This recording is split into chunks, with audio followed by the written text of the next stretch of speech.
we're back again with, I believe, the conclusion of the series, Obi-Wan Kenobi. At least episode 6. Who knows what they end up doing in the future. It kind of ended like it might be the end of Obi-Wan's story, if this was ever about Obi-Wan. So here we are, back with the review / thoughts on the series itself.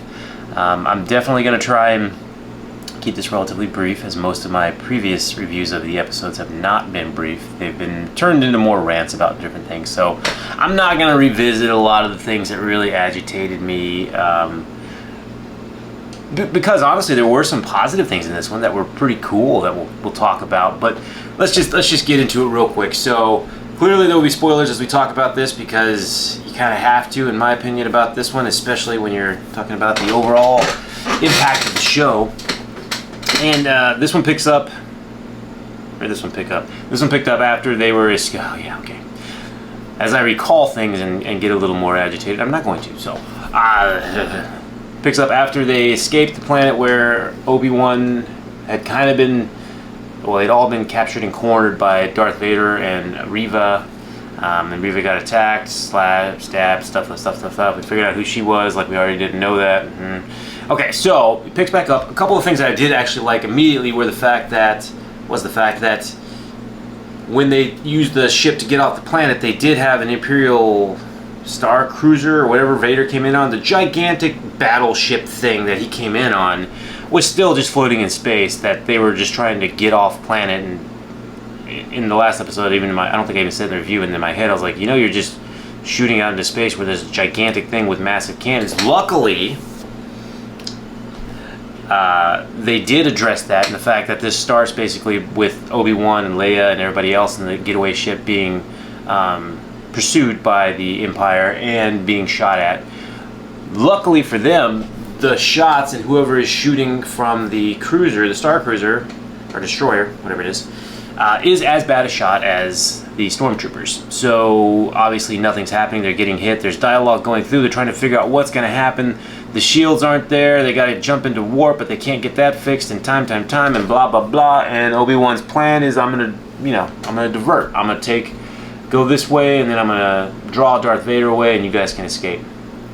Everybody tells him that's a horrible idea, and he's still very convinced that's all he can do. Until O'Shea Jackson, I actually kind of remembered his name now, Ice Cube's son. Which again, they tried to make him a cool character, but he's got very little to do, and I don't know, even his character, he walks by and lets him know, tells everybody the plan, and then walks by Obi-Wan. Obi-Wan's, how is it? And then he's like, oh, well, we're not going to make it. He just gave this talk about, oh, it's going to be fine, we just got to repair this and we'll be fine, divert all power to the rear shields, and no, we're all going to die. It's, again, very interesting. They did discover more or less, though, that Obi-Wan is really just in it for himself. I mean, he's leaving everyone on the ship just to go take care of what he needs to take care of. And it's not even, honestly, it's not even really like he's trying to take care of Vader. It really looks like he's trying to basically let Vader or Anakin take care of him, or just bring it into it one way or another. But that supersedes everybody else's lives, including Leia, because he does leave Leia with I don't remember this guy's name, but he's the guy from Immortals, Eternals, the Marvel one. That was the fake Jedi, that was the con man sort of things, that he ironically just says, I need you to take care of Leia, promise me. And he's like, I will, even though I'm a lying, cheating person. Good enough for me, Obi-Wan. Good enough for me is what Obi-Wan says. It's like, you kidding me? There's so many things, it's just and there's some more scenes of him having to say goodbye to Leia and blah blah blah, which we'll talk about in a minute. But anyway, he starts to pull away, gets in the escape ship, goes away, and then it goes to Vader and the Inquisitors back on the cruiser or destroyer. And there's one life form on there immediately. Vader's, that's him. We're going to follow him, even though the Grand Inquisitor had just explained how that's just completely pointless, and we need to follow this to tear down the Resistance and, the get away from all these people. Vader's like, nah, we're taking this guy. Which, again, ultimately kind of harps back to the point of, if his overall goal is nothing but Obi-Wan, he was on the Inquisitor's planet. They just walked away. I mean, it's great. Not to mention the fact that, okay, so they divert Obi-Wan's plan works. He turns away. They start following him. Probably 2 minutes later, Vader's like, don't worry, I'll go after him myself and take care of this, and gets in his little ship to go after him onto this planet. Just to leave the cruiser sitting up there waiting for him. Instead of following the other rebels or the insurgents and taking care of both problems, which could have easily been done, because it was clear that Vader was going to have a standoff with Obi-Wan again, and he could have just taken his ship and had the other one follow the other one and destroy them, or what. We'll move past that. To some of the good stuff. Some of the good stuff that I really did enjoy in this one was, I thought this was the best fighting that we've had in the show, which is good for the show, but also a condemnation? It's also me shitting on the show because the rest of the fighting has been so horrible. And what I've realized as you look more at it, again, lightsaber fights at night look really cool. Just because they do. I mean, the lights and the reflections off of the people and all the different colors. But it's also a way to hide the ability to not fight well or choreograph fight scenes. And the directing and editing is still really bad. Because they just go to different angles, like above, and it looks like cosplay. It really did look like cool cosplay. Like, it looked like if this was a fan-made video, which we've seen some really cool fan-made videos about Obi-Wan and Vader fighting, it really could have passed as that.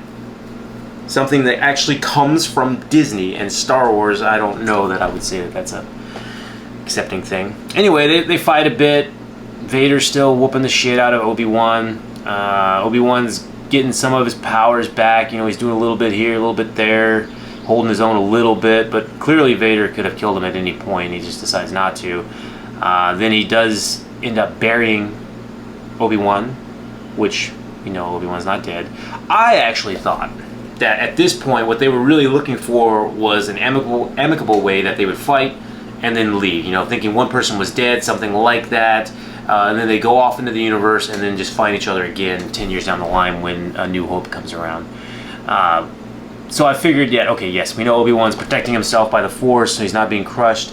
I also came to grips with the fact that apparently Darth Vader doesn't know how to finish people off, or is that only selectively? Because he left Reva twice.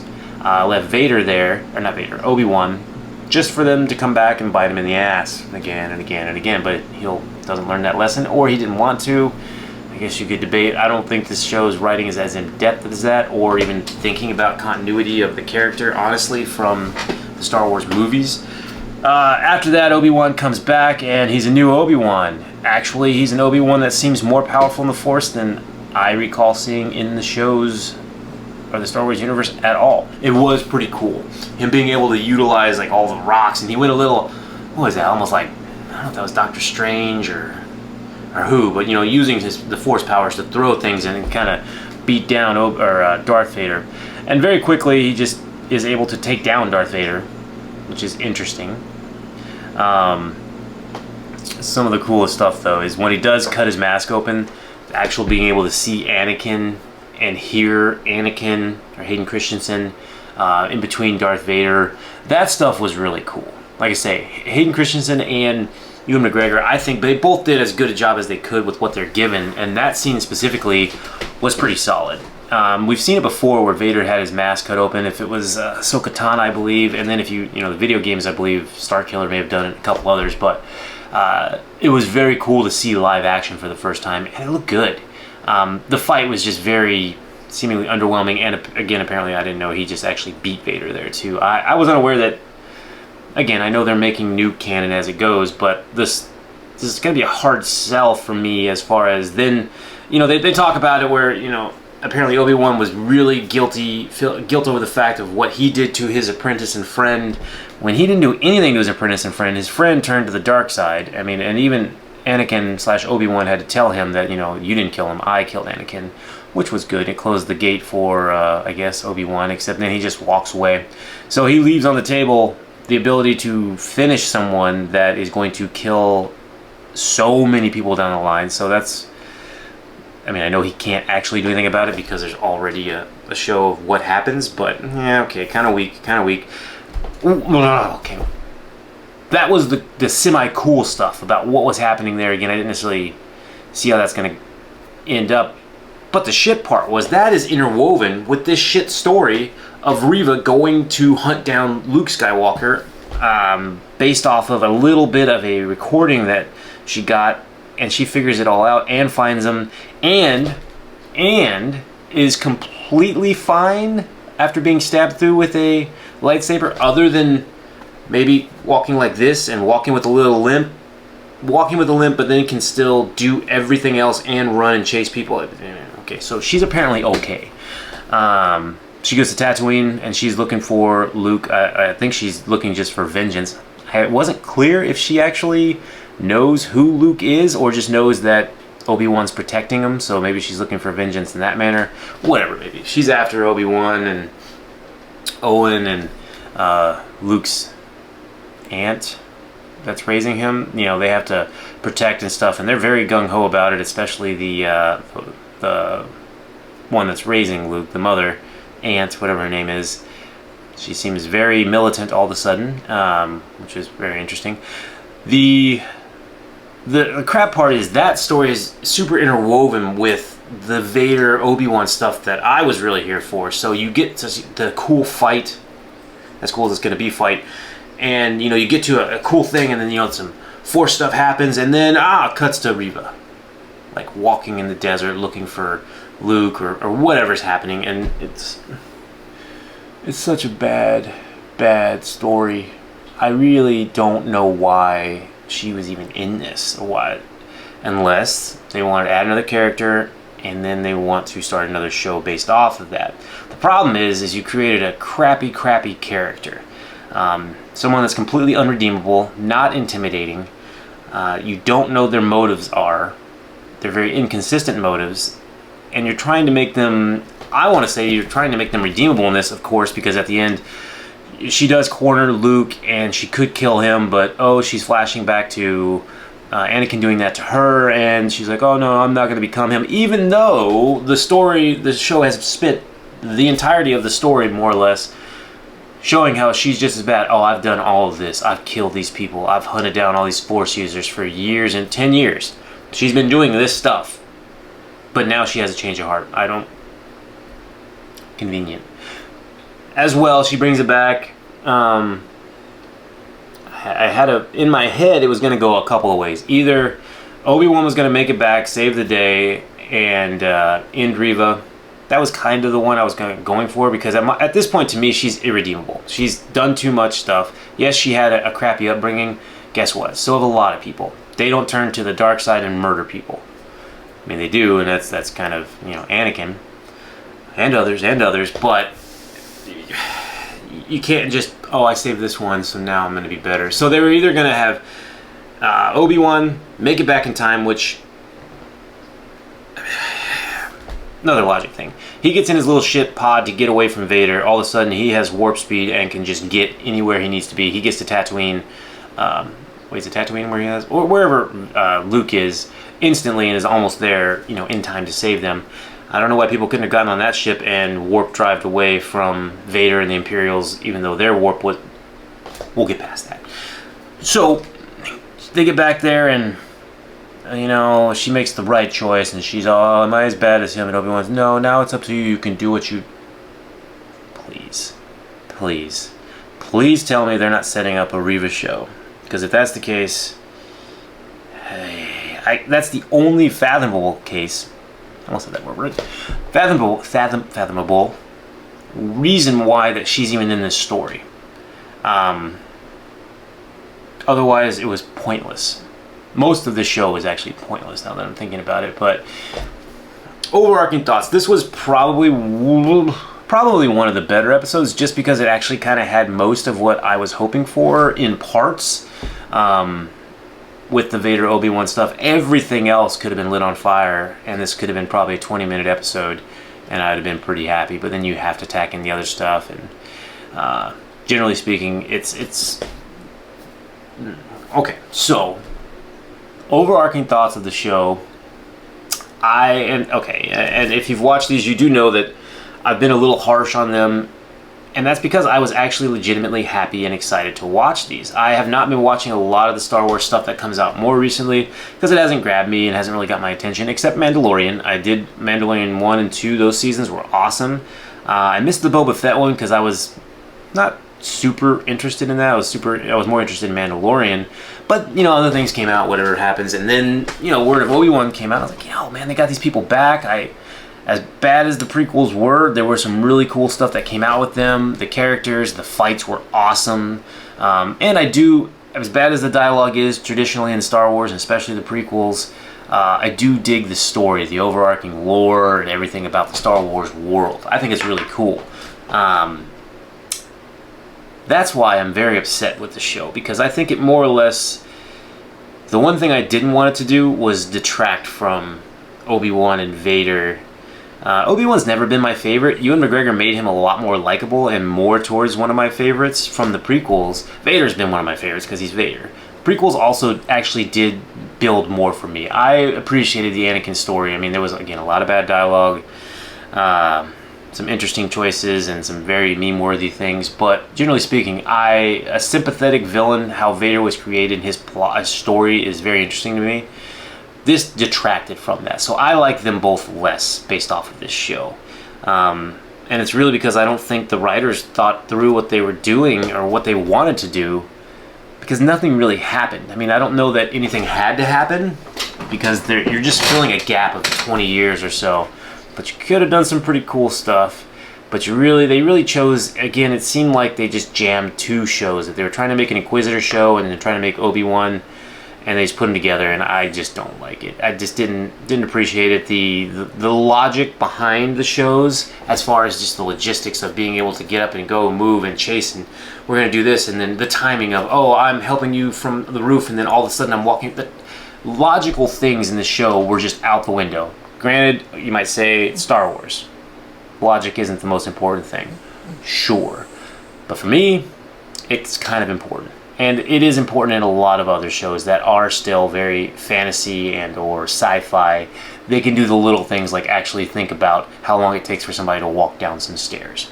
So the nitpicky things, I could have gotten past several of them, but the fact that they just keep coming and keep coming and keep coming. I'm going to slap stormtroopers and defeat them. The stormtroopers can't hit shit. Reva's just... I don't normally rank things like out of 10. I do like 10. So we're going to go out of 10. Let me see. We'll go out of 10 Godzillas, because Godzilla is something very near and dear to my heart. Much like Star Wars, the original ones were growing up. Okay, I mean, I would have said like a 1. But Episode 6 bumped it up a little bit to me. We're going to go 2.5 out of 10. Yeah, I think that's about right. 2.5 out of 10. Because honestly, out of the 6 episodes, I think this could have been about a quarter of the way long, and about Obi-Wan and Vader, and I would have enjoyed it. And then that may have been much, much higher. So, 2.5 out of 10 Godzillas for the Obi-Wan Kenobi shit show on Disney+. The other thing this may have successfully done is detoured me from watching future Disney things when it relates to Star Wars. Marvel stuff hasn't exactly caught my attention either recently. I did just recently watch Doctor Strange in the Multiverse of Madness, I think that's what it's called. So I might do a review on that one, but I'm also kind of behind on some of the Marvel things, so I'm not sure if I want to, and that could just open up a whole other rabbit hole to go down with things that have disappointed me recently. I'm hoping to review some things that I really enjoyed, because I really do want to like movies and shows when I watch them. This was the first one I actually kept watching, even though I disliked it as it kept going. Normally I just give up on them, but I want to try and give things a fair chance. So let me know if there's any other shows you think I should try. Stranger Things, the second part of season 4 is coming out pretty soon, so we'll probably do something with that. But yeah, let me know of any other ones that might be there. What do you think? I know I've heard a lot of headlines about people saying this is the best Disney Star Wars stuff ever. I'm unconvinced that that's not Disney utilizing their sway, power, and money to influence the headlines that are being put there, because literally every person I've asked or review that I've read that wasn't somebody that's of note online or something has not liked the show, and they've questioned what the hell is even so many things about it. So let me know what you think. Like, share, subscribe. Peace out.